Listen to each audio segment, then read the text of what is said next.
Hi అండి. అందరికీ నమస్తే. నేను మీ గాయత్రి. ఎలా ఉన్నారండి అందరూ? నేనైతే చాలా బాగున్నాను.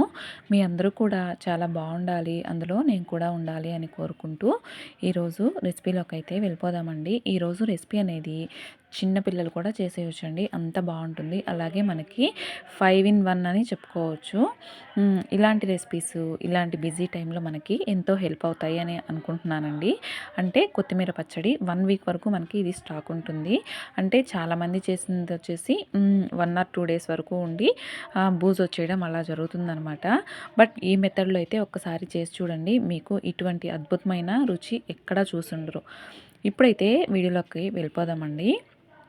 దీనికోసం నేను వచ్చేసి 1.5 కట్ట వరకు ఫ్రెష్గా ఉండేటువంటి కొత్తిమీరని వాష్ చేసి పెట్టుకున్నాను. అలాగే 4 టమాటాలను కూడా, అంటే పెద్ద సైజు టమాటాలను కూడా యాడ్ చేసుకుంటున్నాను అనమాట.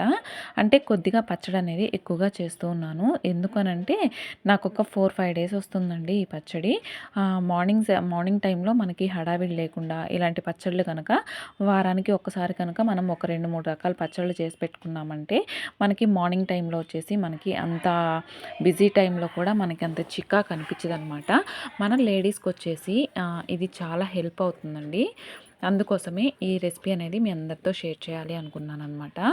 దీని తర్వాత స్టవ్ ఆన్ చేసుకొని ఒక ప్యాన్ పెట్టుకునేసి ఒక 3/4 కప్పు వరకు వేరుశనగ పప్పు, అలాగే పచ్చిమిర్చి, ఎండుమిర్చి ఈక్వల్ క్వాంటిటీలో తీసుకోండి. టేస్ట్ అనేది బాగుంటుంది.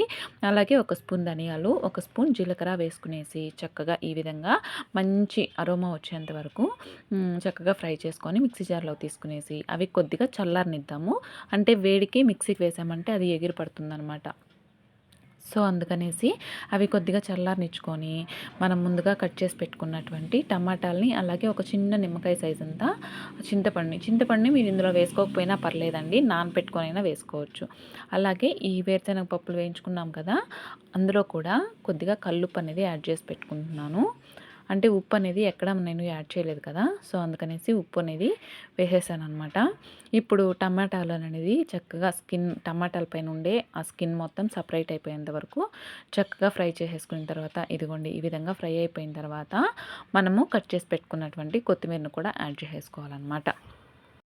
కొత్తిమీర కూడా యాడ్ చేసుకునేసి చక్కగా కొత్తిమీర అనేది ఒక 2 మినిట్స్లోనే మనకి వేగిపోతుందండి. ఈ విధంగా వేగిపోయిన తర్వాత స్టవ్ ఆఫ్ చేసుకునేసి పక్కన పెట్టేసుకోవాలండి. ఇప్పుడు మధ్యలో చెప్తున్నానని ఏమనుకోవద్దు.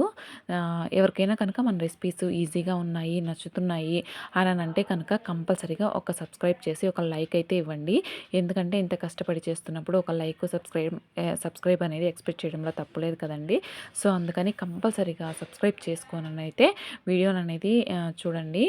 నెక్స్ట్ వచ్చేసి ఈ విధంగా మరీ మెత్తగా కాకుండా కొద్దిగా బరకగా గ్రైండ్ చేసుకొని పక్కన పెట్టుకోవాలి. వేరుశనగ పప్పు, పచ్చిమిరపకాయలు ఇవన్నీ కూడాను కొద్దిగా గ్రైండ్ చేసేసుకున్న తర్వాత మనం వేయించుకొని పక్కన పెట్టుకున్న ఈ కొత్తిమీర, టమాటా పేస్ట్ను కూడా మనం ఇందులో యాడ్ చేసుకునేసి చక్కగా, అంటే మరి మెత్తగా గ్రైండ్ చేసేయొద్దు, బాగుండదు.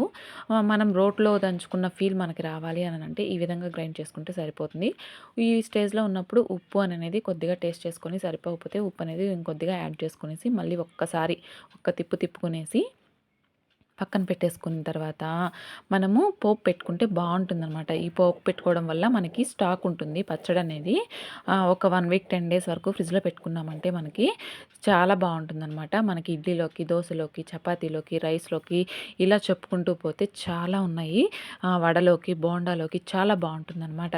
ఇప్పుడు పోపు పెట్టుకునేసి, అంటే కొద్దిగా ఆయిల్ వేసుకొని పచ్చెనపప్పు, మినప్పప్పు, ఆవాలు, జీలకర్ర, అలాగే కొత్తిమీర, ఎండుమిర్చి ఈ విధంగా చక్కగా వేయించుకునేసి స్టవ్ అనేది కట్టేసుకొని పక్కన పెట్టుకొని చక్కగా ఈ పచ్చడి అంతటిని కూడా ఇందులో వేసుకొని కలుపుకునేసామంటే మనకి మంచి పచ్చడి అయితే రెడీ అయిపోతుంది. మీకు కనుక నచ్చినంటే లైక్ చేయండి, షేర్ చేయండి, సబ్స్క్రైబ్ చేయండి. Thank you for watching.